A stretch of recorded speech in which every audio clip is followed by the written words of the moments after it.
everybody, and welcome back to my channel. In today's video, I'm going to be setting up this notebook here as my new dream journal for 2022. If you've been to my channel before, you may have seen an older video I did of this dream journal. I started this in September of 2020 and I finished it in December 2021. And I have just about 2 or 3 pages left to go, but then I decided I might as well start a brand new one for 2022. This was the MIDORI MD notebook in the A5 size with a dot grid. I picked up another one of these notebooks, so this is going to be the exact same thing as the old one. This one is a little bit thicker though, just because I had this cut into 2. In terms of the setup, it will be pretty much the same as last year, just the deco is different, but I do have one extra thing that I'm going to track in this dream journal as well. So around me, I have all the little bits of ephemera that I'm going to use to put into the journal, as well as the supplies, and as I go through, I'll explain what I'm doing. First, we start off with the cover page at the front of the notebook. There is a little space provided by Midori for you to write down your name and perhaps the date. I decided I wanted to cover it up completely, so I made my own book plate, or it looks like a book plate. I used an image I found online from freepik.com. It's a nice kind of pastel-y clouds with a moon on it. And then I just stuck the word Dream Journal on it with a start and end date. So the first day I'm going to be writing in here is January 1st, 2022. Then underneath that, I wanted to cover up the part that said MD Notebook. So I stuck in a die cut that I got from a shop called Tiny Yume. The character on the die cut is called the Care Cat, and it's just basically a cat version of the Care Bears, if you know that cartoon. Before I forget, that black cover that you see in the video is just made out of plastic. I pulled it out so I could use the tape runner over it, because sometimes I get glue onto the pages of the notebook where I don't want the glue to be, and the plastic cover prevents that.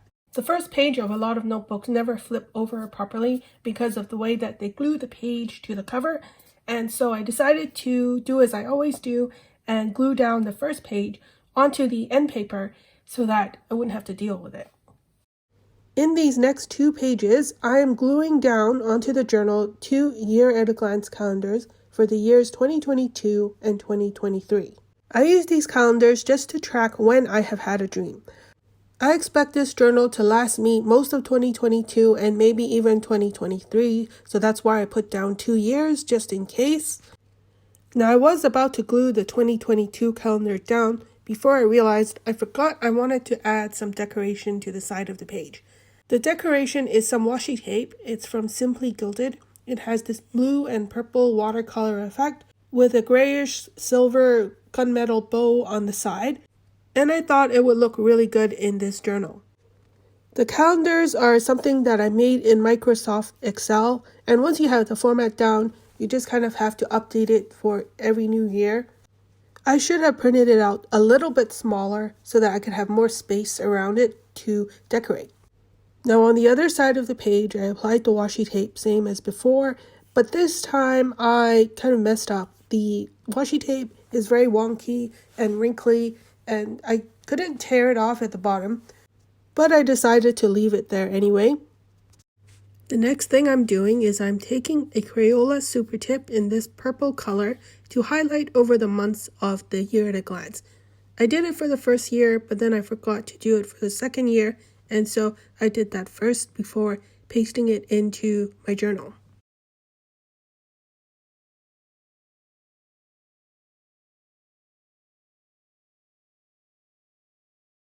The last thing I need to do to set up this spread is to create a key. Now I'm taking a piece of paper and cutting it down to size and writing the key on it to put at the bottom of the calendar. This setup is the same as my last journal. So every day that I have a dream, I will take one of my Tombow brush markers you see on the right there, and I will color in the date on the calendar. I use the 3 Tombow brush markers to track what kind of dream that I had. For example, I may have a long dream and I remember a lot of details about it. Or I might have a dream where I only remember little bits of it. And lastly, I might remember having a dream but not being able to remember any of it. Usually that's because I forget the details before I had a chance to write it down. Now, whether I need to track these 3 types of dreams or not, it doesn't really matter, but I did find it interesting. I noticed that I tend to remember my dreams if I wake up before I set any type of alarm. That means I wake up by myself instead of being woken up by something else. And I only tend to do that when I've had enough sleep. One thing with this key and this color coding I haven't figured out yet is how to track if I've had multiple dreams during the day. Let's say I wake up in the morning and I have a dream that I forgot, but then in the afternoon I take a nap and I remember that dream. This has happened to me before, and what I would do then is I would just record the very first dream that I've had. This next spread is something new I'm doing for this dream journal. First thing I'm doing though is I'm setting up the decoration. On the left side of this spread, I am putting in an image that I printed out from a shop called Carrots and Olives. This is a digital printable. It's a very nice picture. I think the purples and the pinks in this image match the theme of my journal, and also it's a picture of a bed, and it's a very tranquil looking image. On the right side of the page, I just put more washi down the side. I don't tend to try and find some deeper meaning to most of my dreams, but it does make me wonder when I start dreaming of the same types of themes or subjects over and over again. I took a piece of random paper and I wrote down some of the themes and subjects that in my own personal dreams I have noticed happening over and over again. So this list may be different for everyone, and even the types of things that you remember about your dream may be different for everyone. For example, the first item on my list are locations. Sometimes I dream about real places that I've been to before, like my past homes or my past schools, past places I've worked at, and so on.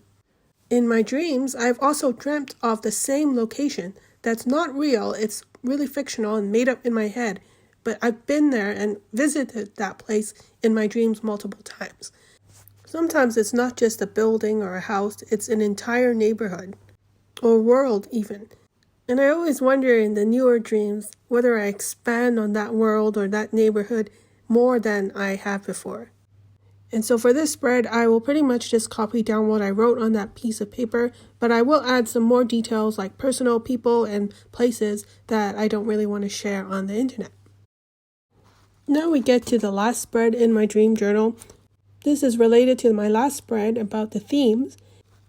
And on these pages, I'm going to create an index of some of the dreams that I've had and the themes that I've noticed that might be part of a recurring theme. Now, every time I have a new dream, I will write down the date and then write down the dream. So in the index, what I'm going to do is I'm just going to write down the date of that dream and then write down the themes associated with it. I probably just repeated myself twice, but you get the idea. I'm starting off with 4 pages, and hopefully that will be enough for all of the dreams. If not, I will just have to create another page somewhere. For decoration, I'm just putting more washi down the side of each page. I will probably just cut out some of the setup as it's all the same. For a bookmark to mark my page, I've made what's called a floating tab. It's basically a piece of vinyl sticker that I've laminated, and it works really well as a bookmark. Now for a final flip through of my dream journal setup as it is now, I'm excited to start using this notebook. I'm putting it in a cover, and this cover is from Lorite. It is an A5 size folio, and unfortunately I don't think the leather is available anymore.